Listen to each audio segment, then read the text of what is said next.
ചരിത്രപ്രസിദ്ധമായ ആറാട്ടുപുഴ പൂരം നാളെ. ദേവസംഗമത്തിൽ പങ്കെടുക്കുന്നത് 24 ദേവീദേവന്മാർ.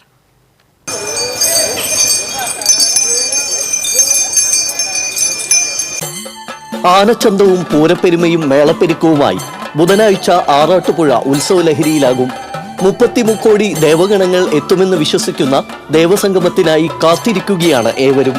തൊട്ടിപ്പാൾ പകൽപൂരം കഴിഞ്ഞ് ആറാട്ടുപുഴ ശാസ്താവ് 4 മണിയോടെ ആറാട്ടുപുഴ ക്ഷേത്രത്തിൽ തിരിച്ചെത്തും. തുടർന്നുള്ള നിത്യപൂജകൾക്ക് ശേഷം വൈകിട്ട് 6:30 15 ആനകളുടെ അകമ്പടിയോടെ പടിഞ്ഞാറ് നടയിൽ ശാസ്താവിന്റെ പൂരം ആരംഭിക്കും. കൊമ്പൻ പാമ്പാടി രാജൻ തിടമ്പേറ്റും. 250-ൽ പരം വാദ്യകലാകാരന്മാർ അണിനിരക്കുന്ന പഞ്ചാരിമേളത്തിന് പെരുവനം സതീശന്മാരാർ പ്രാമാണികത്വം വഹിക്കും.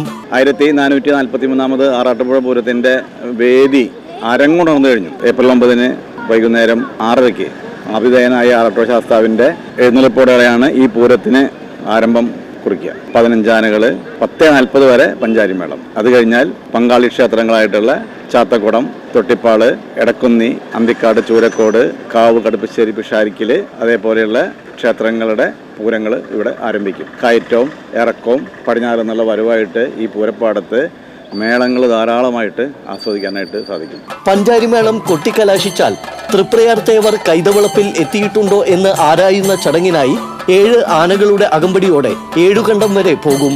മടക്കയാത്രയിൽ ശാസ്താവ് നിലപാട് തറയിൽ ഏവർക്കും ആതിഥ്യമരുളി നിലപാട് നിൽക്കും.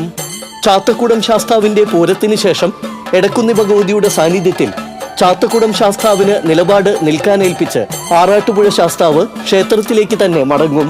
തേവർ കൈതവളപ്പിലെത്തുന്നതുവരെ വിവിധ പൂരങ്ങൾ അരങ്ങേറും. രാത്രി 11 മണിയോടെ പഞ്ചാരിമേളത്തിന്റെ അകമ്പടിയോടെ തൊട്ടിപ്പാൾ ഭഗവതിയോടൊപ്പം ചാത്തക്കുടം ശാസ്താവിന്റെ എഴുന്നള്ളിപ്പാണ് ആദ്യം. തുടർന്ന് നെട്ടിശ്ശേരി ശാസ്താവിന്റെ പൂരവും എടക്കുന്നി ഭഗവതിയുടെ എഴുന്നള്ളിപ്പും നടക്കും. അന്തിക്കാട്, ചൂരക്കോട് ഭഗവതിമാരുടെ പൂരങ്ങളും പൂനിലാർക്കാവ്, കടുപ്പശ്ശേരി, പിഷാരിക്കൽ ഭഗവതിമാരുടെ എഴുന്നള്ളത്തും നടക്കും. തുടർന്ന് തൃപ്രയാർ തേവരുടെ പൂരം കൈതവളപ്പിൽ എത്തും. പല്ലിശ്ശേരി സെന്റർ മുതൽ പൂരപ്പാടം വരെ 5 ആനകളും അവിടെ നിന്ന് കൈതവളപ്പ് വരെ 11 ആനകളും അകമ്പടിയാകും. ആദ്യം പഞ്ചവാദ്യവും തുടർന്ന് 21 ആനകൾ അണിനിരക്കുന്ന പാണ്ടിമേളവും നടക്കും. പാണ്ടിമേളം അവസാനിക്കുന്നതോടെ തേവരുടെ ഇടത്തുഭാഗത്ത് ചാത്തക്കുടം ശാസ്താവിനോടൊപ്പം ഊരകത്തമ്മയും വലതുഭാഗത്ത് ചേർപ്പ് ഭഗവതിയുമായി 70ഓളം ആനകൾ അണിനിരക്കുന്ന കൂട്ടിയെഴുന്നള്ളിപ്പ് നടക്കും. ഈ പൂരത്തിന്റെ ആതിഥേയൻ ആറാട്ടുപുഴ ശാസ്താവാണ്. നെടുനായകത്വം തൃപ്രയാർ തേവർക്കാണ്. ആ തൃപ്രയാർ തേവര് പല്ലിശ്ശേരി സെന്ററിൽ ഏകദേശം 1 മണിയോടുകൂടി എത്തും. അവിടെ നിന്നിട്ട് പഞ്ചവാദ്യം, പാടത്ത് വരെ പഞ്ചവാദ്യം 11 ആനകളോടെ സമാപിക്കും. അവിടുന്ന് 21 ആനകളോടുള്ള പാണ്ടിമേളമാണ്. പാണ്ടിമേളം പന്തലിൽ അവസാനിച്ചു കഴിഞ്ഞാൽ ഈ പൂരത്തിൻ്റെ പ്രധാന ആകർഷണമായിട്ടുള്ള കൂട്ടിയെഴുന്നള്ളിപ്പ് ആരംഭിക്കും. കൂട്ടിയെഴുന്നള്ളിപ്പിൽ തേവരുടെ വലതുഭാഗത്ത് ഭൂമിദേവി സങ്കല്പമുള്ള ചേർപ്പ് ഭഗവതിയും ഇടതുഭാഗത്ത് ചാത്തക്കുടം ശാസ്താവിനോടൊപ്പം ഊരകത്തമ്മ തിരുവടിയും കൂടിയിട്ടുള്ള കൂട്ടിയെഴുന്നള്ളിപ്പ് വൈകുണ്ഠ സമ്മാനമായിട്ടുള്ള എഴുന്നള്ളിപ്പായിട്ട് കണക്കാക്കും. കൂട്ടിയെഴുന്നള്ളിപ്പ് അവസാനിച്ച് മന്ദാരംകടവിലെ ആറാട്ടിന് ശേഷം ഉപചാരം ചൊല്ലിപ്പിരിയുന്നതോടെ ആറാട്ടുപുഴ പൂരത്തിന് സമാപനമാകും.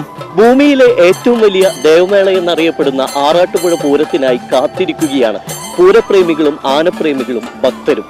ഇനി ആറാട്ടുപുഴ ക്ഷേത്രവും പൂരപ്പാടവുമെല്ലാം പൂരലഹരിയിലേക്ക്. ക്യാമറമാൻ കൃഷ്ണകുമാർ കെ മലയിലിനൊപ്പം ശ്രീകേഷ് വെള്ളാനിക്കര, TCV ന്യൂസ്.